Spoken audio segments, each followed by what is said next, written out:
महान पतिव्रता सती सुलोचना की कथा। सुलोचना बासुकी नाग की पुत्री और लंका की राजा रावण के पुत्र मेघनाद की पत्नी थी। लक्ष्मण के साथ हुए एक भयंकर युद्ध में मेघनाद का वध हुआ। उसके कटी हुई शीश को भगवान श्री राम के शिविर में लाया गया था। अपने पति की मृत्यु का समाचार पाकर सुलोचना ने अपने ससुर रावण से राम के पास जाकर पति का शीश लाने की प्रार्थना की, किंतु रावण इसके लिए तैयार नहीं हुआ। उसने सुलोचना से कहा कि वह स्वयं राम के पास जाकर मेघनाद का शीश ले आए, क्योंकि राम पुरुषोत्तम है। हाँ दोस्तों, देखिए, रावण को भी पता था कि राम पुरुषोत्तम है, इसलिए उनके पास जाने में तुम्हें किसी भी प्रकार का भय नहीं करना चाहिए। रावण के पराक्रमी पुत्र इंद्रजीत का वध करने की प्रतिज्ञा लेकर लक्ष्मण जिस समय युद्ध भूमि में जाने के लिए प्रस्तुत हुए, तब राम उनसे कहते हैं, लक्ष्मण, रण में जाकर तुम अपनी वीरता और रण कौशल से रावण पुत्र मेघनाद का वध कर दोगे।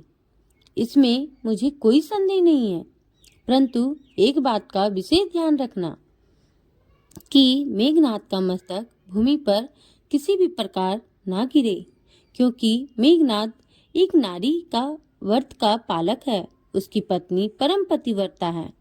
ऐसी साध्वी के पति का मस्तक अगर पृथ्वी पर गिर पड़ा तो हमारी सारी सेना का ध्वंस हो जाएगा और हमें युद्ध में विजय की आशा त्याग देनी पड़ेगी।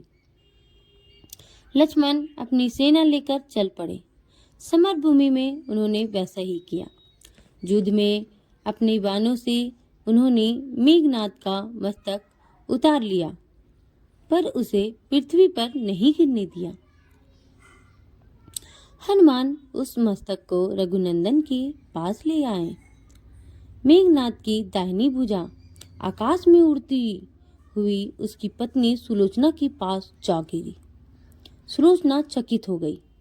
दूसरे ही क्षण अत्यंत दुख से कातर होकर विलाप करने लगी, पर उसने भुजा को स्पर्श नहीं किया। उसने सोचा, संभव है यह भुजा किसी अन्य व्यक्ति की हो। ऐसी दशा में पर पुरुष के स्पर्श का दोष मुझे लगेगा।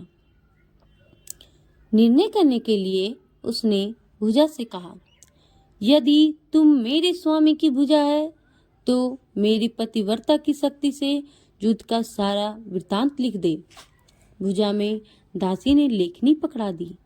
लेखनी ने लिख दिया, प्राण प्रिय, यह भुजा मेरी ही है। युद्ध भूमि में श्री राम के भाई लक्ष्मण से मेरा युद्ध हुआ। लक्ष्मण ने कई वर्षों से पत्नी, अन्न और निद्रा छोड़ रखी है। वे तेजस्वी तथा समस्त दैविक गुणों से संपन्न है। संग्राम में उनके साथ मेरी एक नहीं चली। अंत में उन्हीं के बाणों से विरुद्ध होने से मेरा प्राणांत हो गया। मेरा शीश श्री राम के पास है। पति की भुजा लिखित पंक्तियां पढ़ते ही सुलोचना व्याकुल हो गई। पुत्र वधू के विलाप को सुनकर लंकापति रावण ने आकर कहा, शोक न कर पुत्री, प्रातः होते ही शस्त्र मस्तकों में बाणों से कट कट कर पृथ्वी पर लौट जाएंगे। मैं रक्त की नदियां बहा दूंगा। करुण चित्कार करती हुई सुलोचना बोली, पर इससे मेरा क्या लाभ होगा पिताजी? सहस्त्रों नहीं करोड़ों शीश भी मेरे स्वामी के शीश के अभाव की पूर्ति नहीं कर सकेंगे। सुलोचना ने निश्चय किया कि मुझे अब सती हो जाना चाहिए, किंतु पति का शव तो रामदल में पड़ा हुआ था। फिर वह कैसे सती होती? जब अपने ससुर रावण से उसने अपना अभिप्राय कहकर अपने पति का शव मांगने के लिए कहा, तब रावण ने उत्तर दिया, देवी, तुम स्वयं ही रामदल में जाकर अपने पति का शव प्राप्त करो। जिस समाज में बाल ब्रह्मचारी हनुमान, परम जितेंद्रिय लक्ष्मण तथा एक पतिवर्ती भगवान श्री राम विद्वान है, उस समाज में तुम्हें जाने से डरना नहीं चाहिए। मुझे विश्वास है कि इन अस्तुत्य महापुरुषों के द्वारा तुम निराश नहीं लौटाई जाओगी। सुलोचना के आने का समाचार सुनते ही श्री राम खड़े हो गए और स्वयं चलकर सुलोचना के पास आए और बोले, देवी, तुम्हारे पति विश्व के अत्यंतम योद्धा और पराक्रमी थे। उनमें बहुत से सद्गुण थे, किंतु विधि की लिखी को कौन बदल सकता है। आज तुम्हें इस तरह देखकर मेरे मन में पीड़ा हो रही है। सुलोचना भगवान की स्तुति करने लगी। श्री राम ने उसे बीच में ही टोकते हुए कहा, देवी, मुझे लज्जित ना करो।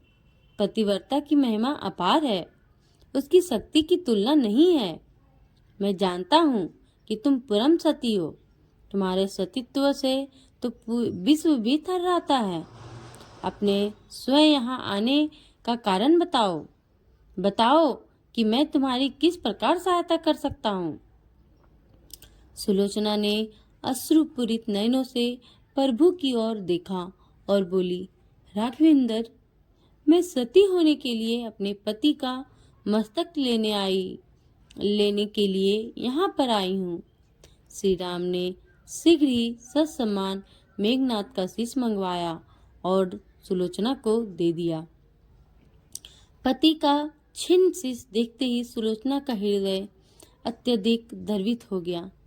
समझ सकते हैं कि एक पत्नी अगर अपने पति को सबको देखे तो कैसी पीड़ा होती है। उसकी आंखें बड़े जोरों से बरसने लगी।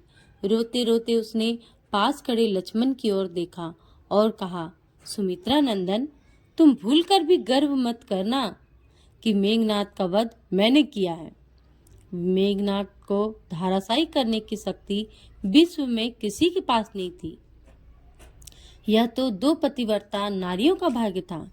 आपकी पत्नी भी पतिव्रता है और मैं भी पति चरणों में अनुरक्ति रखने वाली उनकी अनन्य उपासिका हूँ। पर मेरे पतिदेव पतिव्रता नारी का अपहरण करने वाले पिता का अन्न खाते थे। उन्हीं के लिए युद्ध में उतरे थे। इसी से मेरे जीवन धन परलोक सिधारे। सभी योद्धा सुलोचना को राम शिविर में देखकर चकित थे। वे यह नहीं समझ पा रहे थे कि सुलोचना को यह कैसे पता चला कि उसके पति का शीश भगवान राम के पास है। जिज्ञासा शांत करने के लिए सुग्रीव ने पूछ ही लिया कि यह बात उन्हें कैसे ज्ञात हुई कि मेघनाद का शीश श्री राम के शिविर में है। सुलोचना ने स्पष्टता से बता दिया, मेरे पति की भुजा युद्ध भूमि से उड़ती हुई मेरे पास चली गई थी। उसी ने लिखकर मुझे बता दिया। व्यंग भरे शब्दों में सुग्रीव बोल उठे, निष्प्राण भुजा यदि लिख सकती है तो फिर यह कटा हुआ सिर भी हंस सकता है। श्री राम ने कहा, व्यर्थ बातें मत करो मित्र। पतिव्रता के महामतय को तुम नहीं जानते। यदि वह चाहे तो यह कटा हुआ सिर भी हंस सकता है। श्री राम की मुखकृति देखकर सुलोचना उनके भाव को समझ गई। उसने कहा, यदि मैं मन, वचन और कर्म से पति को देवता मानती हूँ तो मेरे पति का यह निर्जीव मस्तक हंस उठे। यदि मैं मन, कर्म, वचन से अपने पति को देवता मानती हूँ तो मेरे पति का यह निर्जीव मस्तक हंस उठे। सुलोचना की बात पूरी भी नहीं हुई थी कि कटा हुआ मस्तक जोरों से हंसने लगा। यह देखकर सभी दंग रह गए। सभी ने पतिव्रता सुलोचना को प्रणाम किया। सभी पतिव्रता की महिमा से परिचित हो गए थे। चलते समय सुलोचना ने श्री राम से प्रार्थना की, भगवान, आज मेरे पति की अंत्येष्टि क्रिया है और मैं उनकी सहचरी उनसे मिलने जा रही हूँ, अतः आज युद्ध बंद रहे। श्री राम ने सुलोचना की प्रार्थना स्वीकार कर ली। सुलोचना पति का सिर लेकर वापस लंका आ गई। लंका में समुद्र के तट पर एक चंदन की चिता तैयार की गई। पति का शीश गोद में लेकर सुलोचना चिता पर बैठी और धधकती हुई अग्नि में कुछ ही क्षणों में सती हो गई। विशेष सत्व गुण युक्त आहार से ही दैविक गुण उत्पन्न होते हैं। पतिव्रत धर्म एक दैविक गुण है। इस महान दैविक गुण को प्राप्त करने के लिए सात्विक आहार ही खाएं। पतिव्रता नारियों की कथा पढ़कर उससे प्रेरणा प्राप्त करें। व्याता एवं पतिव्रता नारी के साथ किसी भी तरह की अश्लीलता पाप को बढ़ाती है। रावण के पाप ने सीता हरण का पाप, जो एक ऐसा अपराध है जिसने उसके पुत्र का नाश कर दिया है, अतः इस अपराध से बचे। सांसारिक विषय एक दिन हमारा साथ छोड़ देंगे, यह एकदम सत्य है। उन्होंने हमको छोड़ा या हमने उन्हें छोड़ा, इसमें क्या भेद है? दोनों एक बराबर हैं। अतएव सज्जन पुरुष स्वयं उनको त्याग देते हैं। स्वयं छोड़ने में ही सच्चा सुख है, बड़ी शांति प्राप्त होती है। हमेशा ध्यान रखिए, आप एक शुद्ध चेतना है, यानी स्व ऊर्जा से प्रकाशित आत्मा। माया ने आपकी आत्मा के शुद्ध स्वरूप को छीन रखा है, अतः माया से पीछा छुड़वाइए और शुद्ध चेतना को प्राप्त कर परमानंद का सुख भोगिए। सत्कर्म करते रहना ही सही अर्थों में जीवन से प्रेम है। सुप्रभात, आपका दिवस मंगलमय हो। शुभ मंगल कामना। प्रभु आपके जीवन से अंधकार को मिटाए एवं प्रकाश से भर दे। धर्मशील व्यक्ति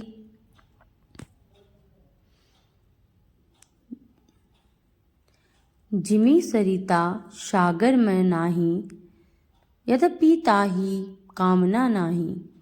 तिमी सुख संपत्ति विनहि बुलाए, धर्मशील प जाई सुहाए। जैसे सरिता उबड़ खाबड़ पथरीले स्थानों को पार करते हुए पूर्ण रूपेण से निष्काम भाव से समुद्र में जा मिलती है, उसी प्रकार धर्म रथ पर आसीन मनुष्य के पास उसके ना चाहते हुए भी समस्त सुख संपत्ति रिद्धियां सिद्धियां स्वतः आ जाती है। सत्य तो है, यह है कि वे उसकी दासिता ग्रहण करने के लिए लालायित रहती है। मानवीय गुणों में एक प्रमुख गुण है क्षमा, और क्षमा जिस भी मनुष्य के अंदर है वो किसी वीर से कम नहीं है। तभी तो कहा गया है कि क्षमा साहसी लोगों का आभूषण है और क्षमा वाणी का भी आभूषण है। यद्यपि किसी को दंडित करना या डांटना आपके बाहुबल को दर्शाता है, मगर शास्त्र का वचन है कि बलवान वो नहीं जो किसी को दंड देने की सामर्थ्य रखता हो, अपितु बलवान वो है जो किसी को क्षमा करने की सामर्थ्य रखता हो। अगर आप किसी को क्षमा करने का साहस रखते हैं तो सच मानिए कि आप एक शक्तिशाली संपदा के धनी हैं और इसी कारण आप सबके प्रिय बनते हो। जय श्री राम।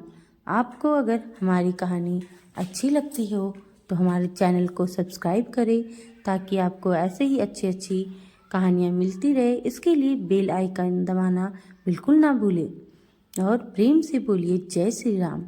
मिलते हैं अगले वीडियो में। धन्यवाद।